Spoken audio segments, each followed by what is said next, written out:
Édition spéciale, fidèles téléspectateurs, bienvenue dans votre émission. Et pour cette édition, pour ces numéros, nous allons parler plutôt de l'éducation avec l'université Omnia Omnibus. Je ne suis pas seule sur ce plateau, j'ai des invités. Je m'en vais donc vous présenter. Monsieur Labengazen, bonjour. Bonjour, madame la journaliste. Bonjour, le professeur Théophile Bemba. Bonjour, madame. Et nous avons monsieur l'abbé Victor Tamboué. Bienvenue chez nous. Merci beaucoup, madame. Nous parlons de l'université Omnia Omnibus. Alors, je commence par monsieur Labengazen, qui est le recteur de l'université Omnia Omnibus. Alors, monsieur l'abbé, donnez-nous un peu l'historique de cette université. L'historique de notre université Omnia Omnibus, je dirais, ça commence avec l'intuition de son éminence, le cardinal Fridolin Ambongo, qui était comme archevêque et donc responsable de la pastorale de l'archidiocèse de Kinshasa, venait de voir qu'il y a une masse, un nombre important des élèves qui viennent de nos écoles catholiques qui n'ont pas la possibilité de poursuivre leurs études supérieures dans des structures qui puissent leur assurer une formation universitaire de qualité sur base aussi des principes de l'éducation catholique. Et c'est pour cela qu'il a décidé de regrouper toutes les institutions d'enseignement supérieur de notre archidiocèse pour former cette université Omnia Omnibus. Il s'agit donc du philosophat Saint-André Kagwa, du théologat Saint-Jean XXIII et de l'Institut facultaire de développement IFAD. Ce sont donc là ces trois institutions d'enseignement supérieur qui sont regroupées pour constituer l'université Omnia Omnibus. Et avant, quand il a eu cette intuition-là, il a constitué une commission qui devait étudier la question. Et cette commission a travaillé d'arrache-pied pendant pratiquement un peu plus d'une année. Et le 14 mai 2021, au terme de la première partie des travaux de la commission préparatoire, le cardinal il a pris un décret portant donc création pour le regroupement de ces instituts pour que ça forme l'université Omnia Omnibus. Et le 22 janvier, la commission a continué de travailler et le 22 janvier 2022, nous avons reçu le décret, l'arrêté ministériel portant autorisation de fonctionnement de l'université Omnia Omnibus qui va commencer effectivement les activités cette rentrée académique. Alors, monsieur le recteur, monsieur l'abbé, pourquoi Omnia Omnibus? Omnia Omnibus, c'est en latin, ça signifie tout à tous, c'est l'extrait de la lettre de Saint Paul aux Corinthiens, que son éminence le cardinal a choisi comme devise épiscopale depuis qu'il a été nommé archevêque métropolitain de Kinshasa. Ça rejoint, disons, cette université veut être le reflet de la vision que le cardinal veut qu'on puisse donner à tout le monde la possibilité d'avoir une formation universitaire de qualité. L'université n'est pas destinée à tout le monde, mais ceux qui veulent bien, qui ont les aptitudes, doivent pouvoir avoir la possibilité de pouvoir recevoir cette formation universitaire. C'est pour cela il veut que ça soit tout à tous, Omnia Omnibus. Alors, quelle est la différence entre Omnia Omnibus et UCC? Parce qu'on risquerait de voir tous les étudiants de l'UCC affluer vers Omnia Omnibus. Parce qu'on se dit, ben voilà, c'est la vision de l'archevêque, du cardinal, alors oui. On y va. Bien, c'est-à-dire que dans notre logique, nous fonctionnons souvent en termes de différences de position. Non, il ne s'agit vraiment pas de ça. L'Université catholique du Congo, tout comme l'Université Omnia Omnibus, sont des institutions d'enseignement supérieur catholique. Et donc ça, c'est le lien fort qui nous unit. Et d'ailleurs, la plupart des animateurs de l'Université Omnia Omnibus ont été formés à l'Université catholique du Congo. Et donc, il ne s'agirait pas de faire une démarcation, je ne sais pas comment. Mais il reste quand même qu'il y a des éléments qui doivent être présentés par rapport à ce que vous posez comme question là. Tout d'abord, l'Université catholique du Congo, le pouvoir organisateur, c'est la Conférence épiscopale nationale du Congo, la CENCO. Oui. Tandis que l'Université Omnia Omnibus, le pouvoir organisateur, c'est l'archidiocèse, donc la personne de l'archevêque métropolitain de Kinshasa, qui est pouvoir organisateur. Ça, c'est déjà la première chose. Et la deuxième chose, il y a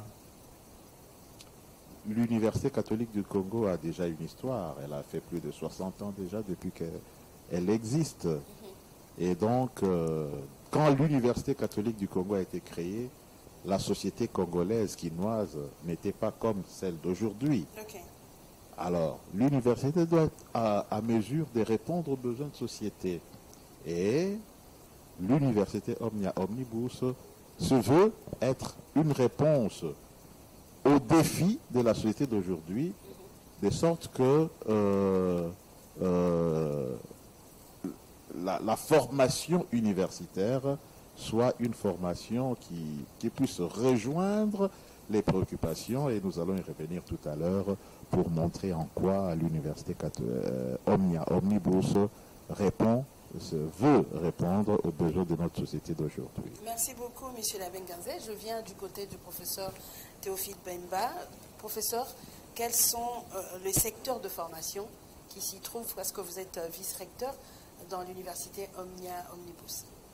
Merci. Je voudrais, avant toute chose, rendre gloire à Dieu et exprimer ma reconnaissance aussi à son éminence Fridolin Cardinal Lambongo, qui m'a nommé dans la commission qui a eu à préparer l'avènement de cette université, mais aussi qui m'a nommé vice-recteur de l'Université Omnia Omnibus. Okay. Alors, pour revenir à votre question en termes de formation, il faut d'abord noter que son éminence, dans sa vision, tenait à ce que l'université Omnia Omnibus soit, comme vient de le dire le recteur, une université qui répond aux défis de notre société congolaise aujourd'hui. Et il a traduit en disant à la commission qu'elle veut de programmes qui permettent la mise en place d'une université nouvelle. Ce n'est pas d'une nouvelle université, mais d'une université nouvelle. Voilà. C'est-à-dire qui forme de jeunes vraiment qui, à l'issue de leurs études, d'abord pourront facilement, face au monde de l'emploi, se retrouver, et puis face aux problèmes de la société, être aussi porteurs de solutions. D'accord. C'est ainsi que dans l'organisation des enseignements au niveau de l'université Omnia Omnibus, il a été ciblé 3 secteurs essentiels de la vie. Il y a les sciences humaines, les sciences et technologies et les sciences de la santé. D'accord. Et alors, au niveau des sciences humaines, il y a des facultés, celles qui vont être opérationnelles, et il y aura la faculté de théologie, avec une école de sciences théologiques et de mariage, de famille. Il y aura la faculté de philosophie, mais pas philosophie uniquement, mais philosophie couplée à l'histoire. Parce qu'il est important que les jeunes Congolais apprennent leur histoire, intériorisent leur histoire pour faire face aux défis de la société et au monde à venir. D'accord. Et au sein de cette faculté, il y aura une école de gouvernance. Parce qu'il est important aussi que le jeune soit bien préparé à gouverner notre pays. D'accord. Et puis il y a au niveau du secteur de sciences et technologies, il y a la faculté de sciences et techniques et la faculté de bio-ingénieur. Et le troisième secteur, c'est le secteur de sciences de la santé, dans les facultés de sciences de sport, la faculté de santé publique et une école omnisport. Donc voilà comment est structurée l'organisation des enseignements au niveau de la faculté. Alors. Mais je signale que, et puis il y aura évidemment, il ne faut pas que je perde de vue au niveau de la faculté des sciences humaines, et il y a aussi, c'est un peu les sciences économiques, il y a la faculté de gestion et management. Okay. Avec une école de management, de l'informatique et de sciences de l'information et de la communication. Alors, pour l'ensemble de tout cela, je termine en disant que pour les sciences et technologies, ce secteur-là, et les sciences de la santé, nous voulons que, justement, parce qu'ils sont formés pour être porteurs essentiellement aux défis de la société, au bien-être de la population, au développement du pays, du moins dans sa dimension matérielle, essentiellement. Et nous voulons que les étudiants soient bien préparés. Et au regard de la formation au niveau de section de sciences au niveau secondaire, l'université Omnibus a voulu commencer par une année préparatoire, L0, comme nous sommes dans le système LMD. Et au niveau de cette année préparatoire, tous les étudiants qui vont préparer à faire les sciences de la santé et les sciences et technologies commenceront par l'année préparatoire. Tout le monde sera au même endroit, c'est-à-dire en tronc commun? Il y aura des cours, les cours seront organisés en tronc commun.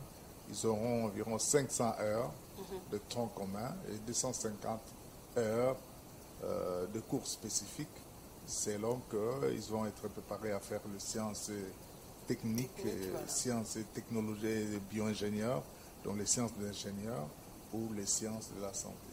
D'accord. Alors, je vous garde un tout petit peu. Monsieur l'abbé Victor. Oui, madame. Bienvenue chez nous. Merci beaucoup, madame. Alors, j'ai vu, vous avez organisé des facultés et des écoles.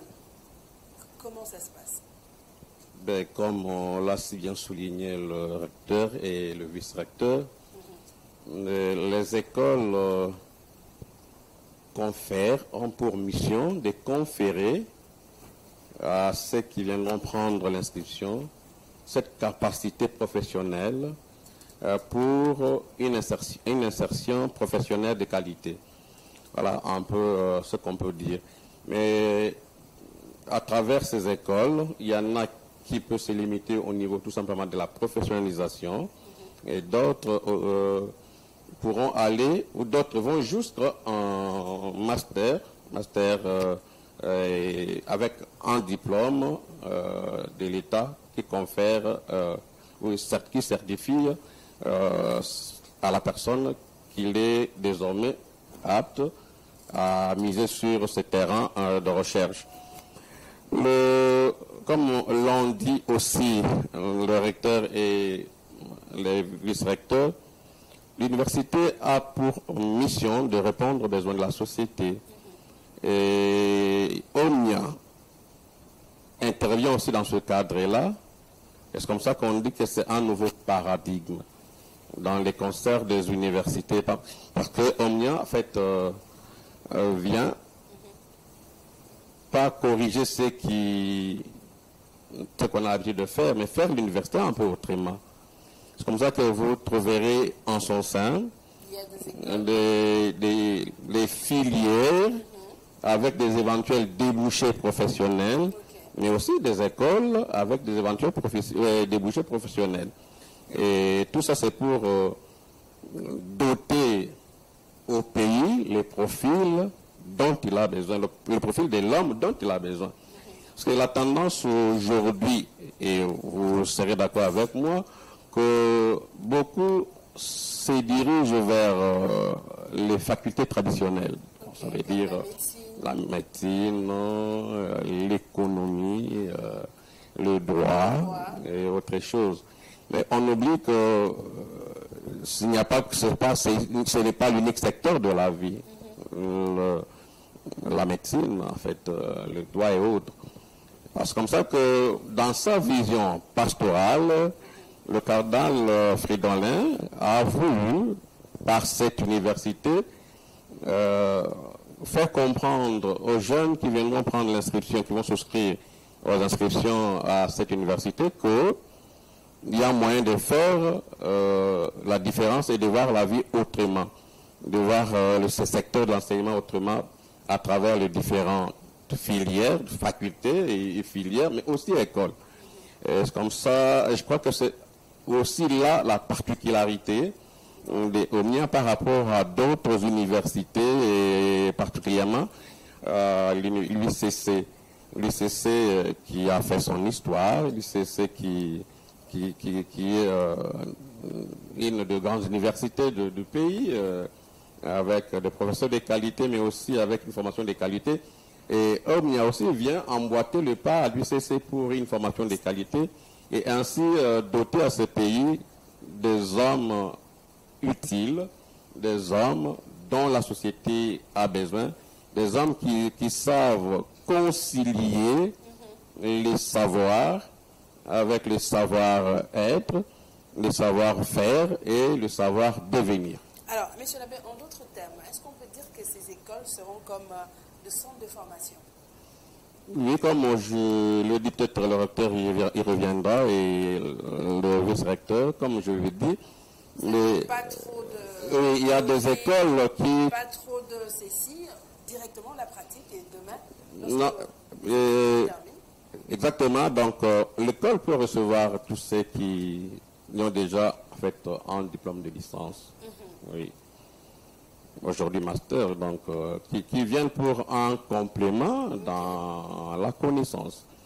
Et il y a des écoles qui prendront peut-être une année ou 2 ans, au terme de laquelle ils ont les candidats ont une certification en termes de certificat ou d'un diplôme.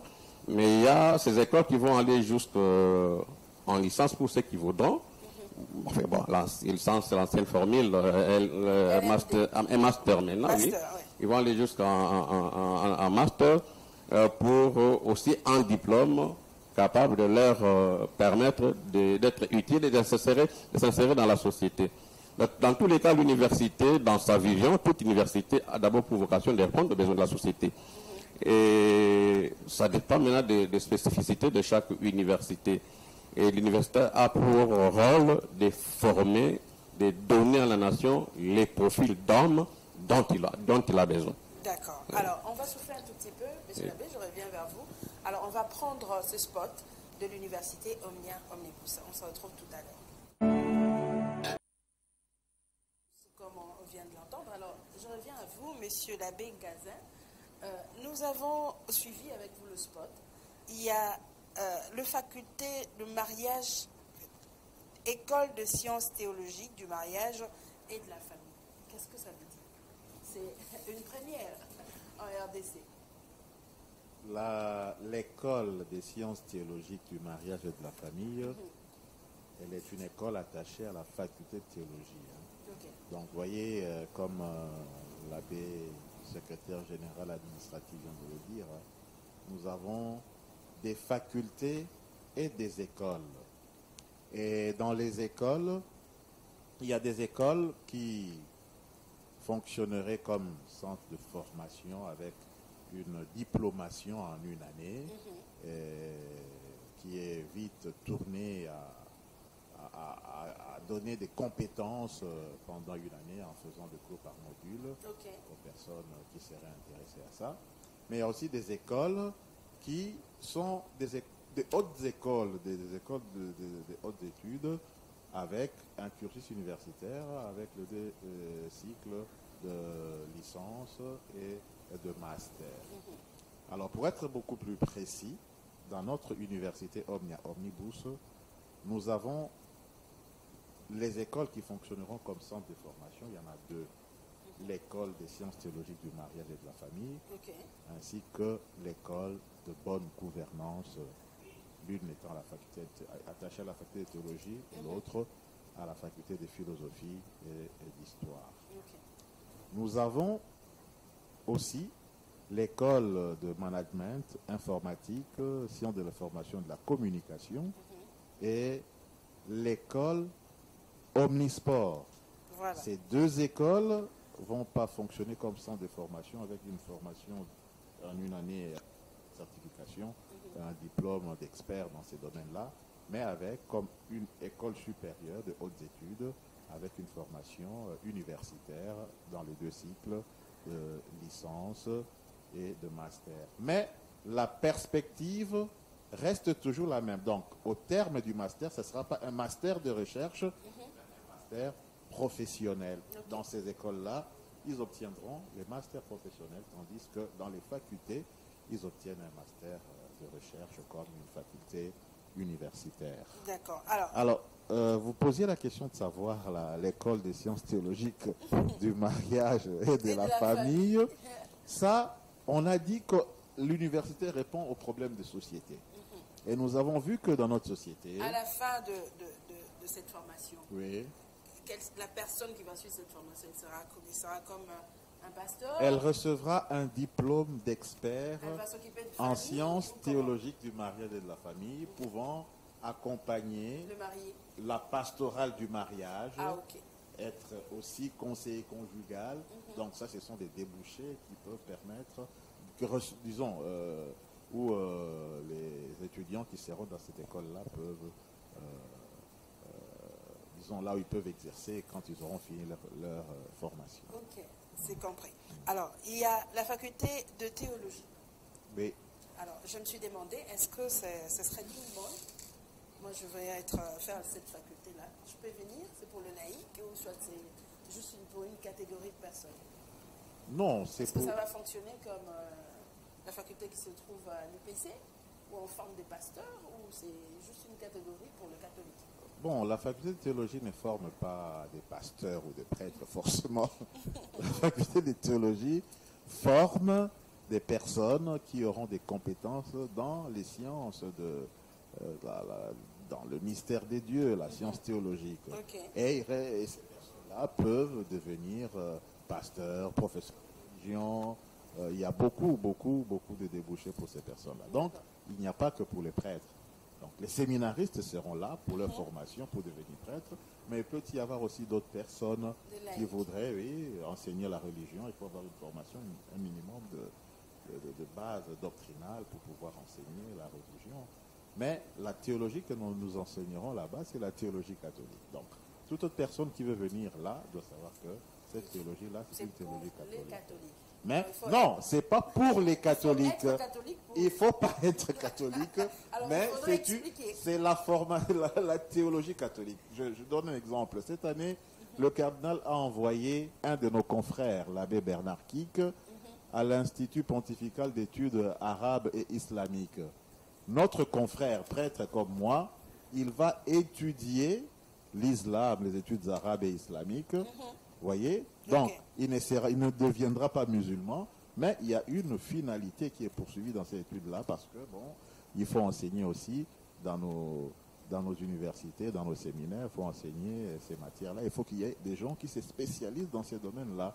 Donc, même s'il ne deviendra pas musulman ou quoi, mais il sera expert en études arabes et islamiques. Donc, toute autre personne qui veut étudier, qui veut devenir expert en théologie catholique, avec des débouchés dans l'enseignement, dans l'accompagnement des personnes qui veulent les valeurs dans le monde, ils peuvent bien étudier dans la faculté de théologie. D'accord.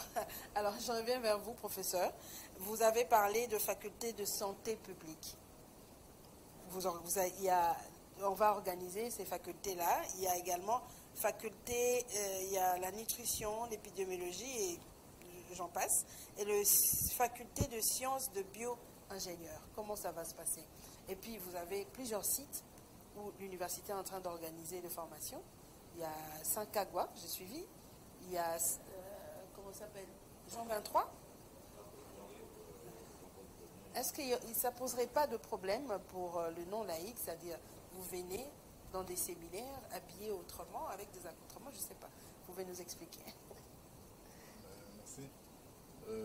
D'abord, pour parler des sites, effectivement, les enseignements seront organisés au niveau de 4 sites. Il y a au niveau de la faculté de théologie catholique, au niveau du grand séminaire Saint-Cagua, la faculté de philosophie et histoire au niveau du grand séminaire Saint-Cagua, la faculté de gestion et management, c'est au niveau là où se trouvait fonctionnait l'IFAD, à Sayo. Et puis le 4e site, c'est au niveau de Jean-Paul Ier. Il y avait le séminaire Jean-Paul Ier. Et alors, et là, à ce niveau-là, pour revenir à vos questions, c'est là que l'année préparatoire va être organisée pour les étudiants qui viendront pour les sciences et technologies, sciences de la santé et sciences de bio-ingénieurs. Voilà. Donc les enseignements seront organisés là-bas. Les auditoires et tout ça sera là-bas. Et c'est là où c'est le siège administratif de l'université. Donc les rectorats se trouvent là-bas.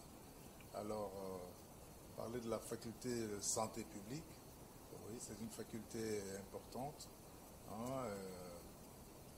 qui, notamment dans ses orientations, effectivement, a choisi particulièrement l'épidémiologie, la nutrition, la gestion des services hospitaliers, parce qu'il y a de sérieux problèmes qui se posent dans ces secteurs-là. Okay. Vous savez, aujourd'hui, dans notre pays, 43% d'enfants souffrent de malnutrition chronique. Donc on n'est pas loin d'un enfant sur 2. Vraiment. Et si on ne corrige pas ça, sachez que les générations futures sont destinées à l'hécatombe pour la gouvernance de ce pays. Et sans aller dans le détail, il y a des problèmes. Et donc c'est pour cela qu'on a voulu que cette faculté fonctionne et qu'on s'attaque à ces genres de problèmes, que les jeunes soient bien formés pour participer à relever ces défis-là. Les facultés de bio-ingénieurs, évidemment pour l'année préparatoire, ce sera là-bas. Mais le recteur pourra lui en parler, mais sachez que dans l'année à venir, très, très rapidement, son éminence, parce que là, on fonctionne sur 4 sites. Vraiment. Mais la vision est de fonctionner sur un site. Donc, il y aura des constructions de toutes ces facultés avec laboratoire pour que tout le monde soit au même endroit et que le recteur pourra en parler. Et probablement ce développement-là se fera au lieu où les recteurs vont proposer. Voilà, d'accord. Alors, Monsieur l'abbé Victor, quelles sont les conditions d'admission? Merci madame pour la question. Les conditions d'admission, ça veut dire celui qui veut souscrire à l'inscription à Omnia, on doit avoir d'abord un diplôme d'État ou son équivalent. S'il veut faire une inscription spéciale, il doit avoir un diplôme de licence ou son équivalent. Et l'inscription, c'est fait en présentiel et en ligne. Les frais, comme on l'appelle les frais de rentrée ou les frais d'inscription, c'est $52. Si on veut, on le fait en ligne. On a un formulaire qu'on doit remplir et on passe le déposer au secrétariat général académique. Oui. Sinon, on vient dans un de sites présenter, oui, à la réception, pour prendre en bonne et due forme son inscription. Si on ne sait pas le faire en ligne, on vient physiquement dans l'un des sites, avec les documents y afférents pour pouvoir prendre l'inscription en bonne et due forme. Et lorsqu'on vient en site, on prend l'inscription. Les sites renvoient directement les données au niveau du secrétariat général académique qui, en fait, a une sorte de ce qu'on appelle une sorte de centralisation où toutes les données doivent se retrouver pour octroyer aux étudiants les nécessaires dont ils auront besoin, dont notamment les cartes d'étudiants par la suite. Alors pour le frais académique, comme nous l'avons dit et nous ne le dirons jamais assez, que soucieux d'offrir à la jeunesse congolaise et particulièrement quinoise une formation de qualité, l'archevêque métropolitain de Kinshasa, du nom de son éminent Fridolin cardinal, n'a pas voulu, comme on dit, monter aux enchères. Donc il est resté au niveau des parents et comprendre que la crise est bien réelle, mais avec des moyens à notre disposition, on peut acquérir une formation de qualité. Ce qui revient à dire que le frais académique pour toute l'année académique, c'est à $400 pour les licences et à $500 pour les masters. Okay. Et ces frais sont à payer en 3 tranches. Ça veut dire qu'on paye dans un premier temps les 60% de ces frais-là et en second lieu les 20% et en troisième lieu les 20% restants. Okay. Voilà comment les choses s'organisent. Et avoir ce qui s'est fait, puisqu'on n'est pas là pour comparer, mais on doit quand même le dire, avoir ce qui s'est fait ailleurs avec le prix exorbitant des frais académiques, on se rend compte que ceux qui vont souscrire à OMNIA en termes de formation universitaire ne vont pas débourser les yeux de la tête, ne vont pas débourser beaucoup d'argent pour acquérir une formation de qualité. Mais ça veut dire que OMNIA tient compte de toutes les réalités de notre société. Et tenant compte de ces réalités, l'archevêque veut offrir, comme nous l'avons dit tantôt, à la jeunesse congolaise et particulièrement à la jeunesse quinoise, une formation de qualité, mais à un coût réduit. D'accord. Voilà. Alors, je profite pour un dernier mot par rapport à aujourd'hui. Vous avez un dernier mot parce que nous sommes arrivés à la fin. Ben voilà, de bonnes choses ne durent pas du temps. Oui. Alors, le dernier mot, c'est en fait inviter, demander aux parents dont les enfants traînent encore le pied à la maison, c'est demander à ses parents de venir souscrire pour leurs enfants à l'université Omnibus. Et vous savez que ça fait une université catholique et que la rigueur de la formation et aussi la rigueur de la discipline vont ensemble chez les catholiques. Ceux qui viendront pour acquérir la formation dans un domaine précis ne seront pas déçus. Donc, je crois qu'il est temps, c'est pas encore tard, il est temps que les parents puissent envoyer les enfants qui tiennent encore le pas à la maison.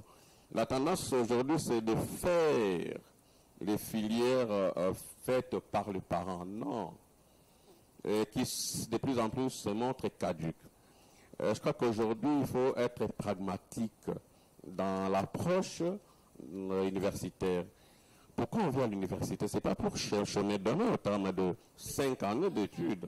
On vient à l'université pour qu'au terme de 5 années d'études, soit d'être utile à soi-même, d'être utile à la société et puis à son entourage. Mais alors, on se rend compte que beaucoup sont à qui on accorde les diplômes au terme de 5 années d'études deviennent de vendeurs de cartes prépayées, sinon de changeurs de monde. Victor, alors, professeur, vous qui êtes vice-recteur, un dernier mot et un appel pour cette université qui vient d'ouvrir ses portes. Merci. Un dernier mot, c'est d'exhorter le jeune congolais de manière générale et les Quinois en particulier d'aller nombreux s'inscrire au niveau de l'université Omnia Omnibus, qui est une université nouvelle pour relever les défis de notre société. Je les exhorte surtout en ce qui concerne l'année préparatoire, de comprendre que lorsqu'on va à l'université et qu'on veut qu'à l'issue de l'université terminer, trouver de l'emploi, avoir un esprit d'entrepreneuriat, il faut être bien formé. Et il est important qu'ils le sachent, qu'aller apprendre les sciences de la vie, la biologie, la chimie, aller apprendre l'informatique ou le mathématique, aller apprendre la géologie, aller à l'université pour apprendre l'agronomie, l'environnement, parce que c'est au sein de la faculté des sciences de bio-ingénieur, aller apprendre l'agroforesterie, aller apprendre la nutrition, aller apprendre la physique, c'est très important dans la vie, et ils doivent savoir que ce sont des filières qui sont rattachées au secteur porteur de croissance. Et donc, leur formation en année préparatoire, ce n'est pas une perte de temps, mais c'est pour mieux le préparer à fréquenter l'université, et quand ils terminent, à ce moment-là, ils ont l'esprit d'entrepreneuriat et ils peuvent être utiles à la société. Merci beaucoup, professeur Théophile. Je rappelle que vous êtes vice-recteur de Omnia Omnibus. Merci. Alors, on termine avec le recteur. Monsieur l'abbé Ngazin, le dernier mot.